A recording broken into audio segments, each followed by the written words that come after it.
Hello everyone, steno with Arihant पर आपका स्वागत है।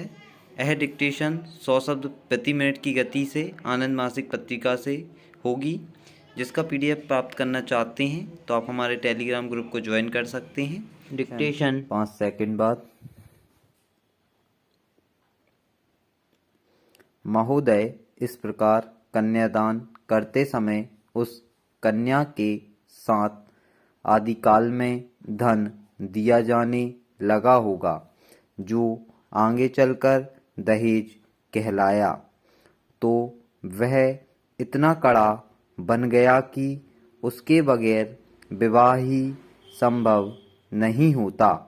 इन विचारों ने सामंतवादी लोगों, जो कि उस समय संपन्न एवं धनिक हुआ करते थे, तथा राजा और प्रशासन करने वालों ने इसे संपन्नता से प्रतिष्ठा का रूप दे दिया। अतः कन्या के साथ जितना अधिक धन दिया जाता, उतनी बड़ी प्रतिष्ठा गिनी जाने लगी। वैसे कई परिवारों में यह स्त्री या कन्या का संपत्ति अथवा धन में हिस्सा एवं अधिकार माना जाता है, जिसे दहेज के रूप में लेकर खुशी खुशी विवाह पश्चात वधू अपने ससुराल पति के घर चली जाती है।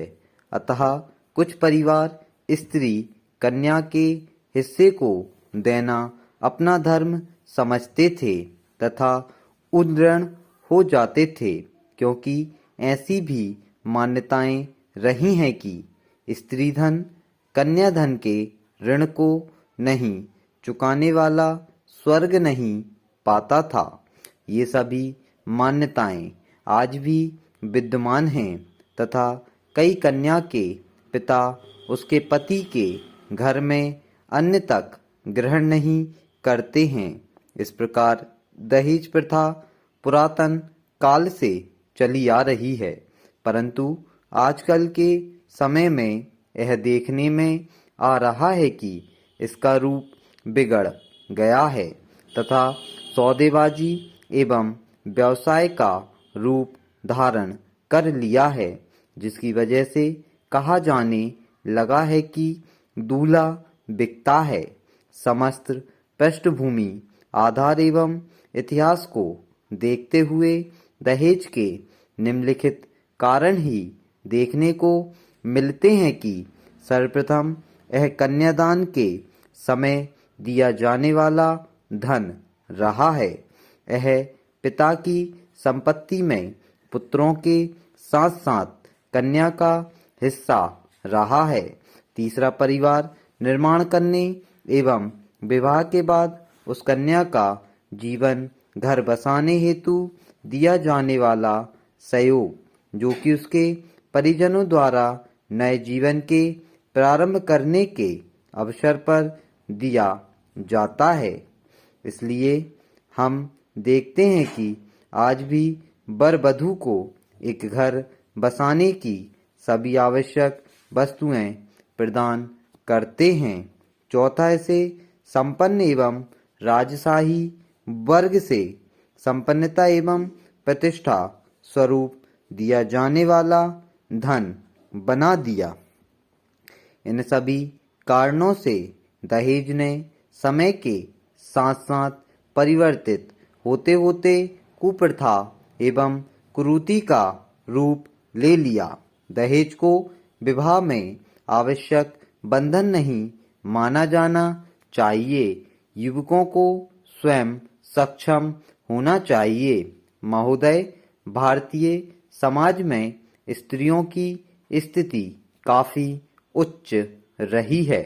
उन्हें शक्ति, ज्ञान और संपत्ति का प्रतीक माना गया है। इतना ही नहीं, यहाँ पुरुष के अभाव में स्त्री को और स्त्री के अभाव में पुरुष को अपूर्ण माना गया है। इसी कारण हिंदू समाज में स्त्री को अर्धांगिनी कहा गया है। यहाँ वैदिक और उत्तर वैदिक काल में स्त्रियों की स्थिति पुरुषों के बराबर रही है तथा उन्हें पुरुषों के समान ही सब अधिकार प्राप्त रहे हैं। धीरे धीरे पुरुष में अधिकार प्राप्ति की लालसा बढ़ती गई। परिणाम स्वरूप स्मृति काल, धर्मशास्त्र काल तथा मध्यकाल में इनके अधिकार छिनते गए और इन्हें परतंत्र, निस्सहाय और निर्बल मान लिया गया। परंतु अंग्रेजी शासनकाल में देश में राजनीतिक और सामाजिक क्षेत्रों में जागृति आने लगी। समाज सुधारकों का ध्यान स्त्रियों की स्थिति सुधारने की ओर गया।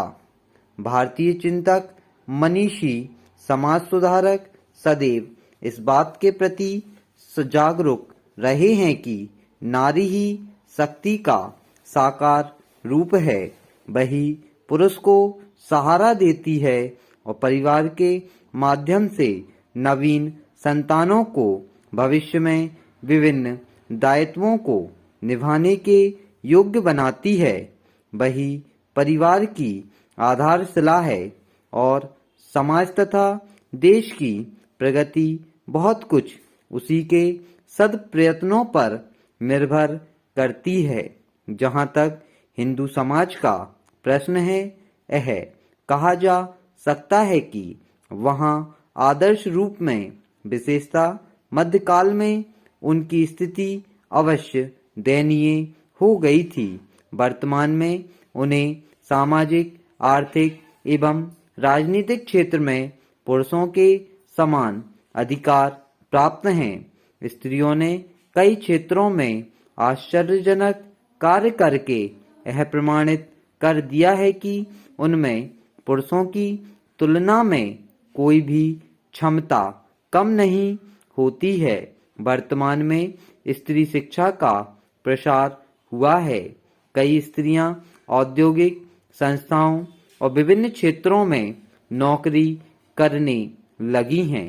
अब वे आर्थिक दृष्टि से आत्मनिर्भर होती जा रही हैं। उनके पारिवारिक अधिकारों में वृद्धि हुई है। अनेक सामाजिक अधिनियमों ने स्त्रियों की कमियों को समाप्त करने और उन्हें सामाजिक कुरीतियों से छुटकारा दिलाने में महत्वपूर्ण भूमिका अदा की है। शिक्षा से संबंधित प्रशिक्षण कॉलेजों एवं मेडिकल कॉलेजों में भी लड़कियों की संख्या प्रतिवर्ष बढ़ती ही जा रही है।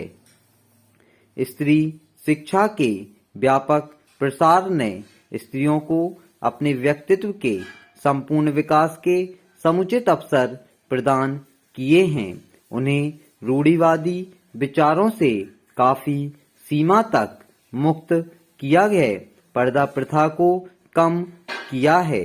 महोदय, ग्रामीण क्षेत्रों में निवास करने वाली 80% स्त्रियां आर्थिक दृष्टि से कोई न कोई कार्य करती ही रही हैं।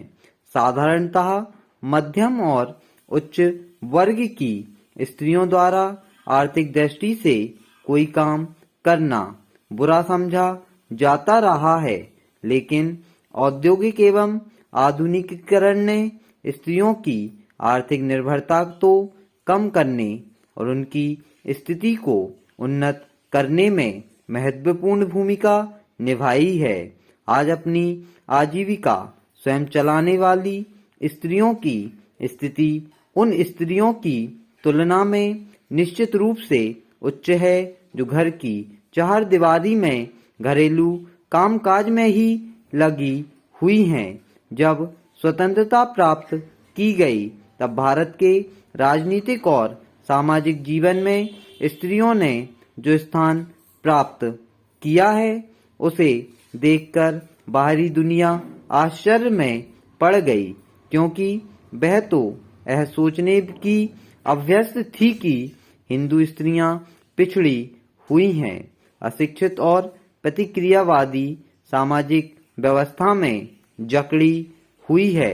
स्पष्ट है कि पिछले 54 वर्षों में स्त्रियों की राजनीतिक चेतना में काफी वृद्धि हुई और उनकी स्थिति में सुधार हुआ है। आजकल कई स्त्रियों के विचारों और दृष्टिकोणों में इतना अधिक परिवर्तन आ चुका है कि अब वे अंतर्जातीय विवाह, प्रेम विवाह और विलंब विवाह को अच्छा समझने लगी हैं।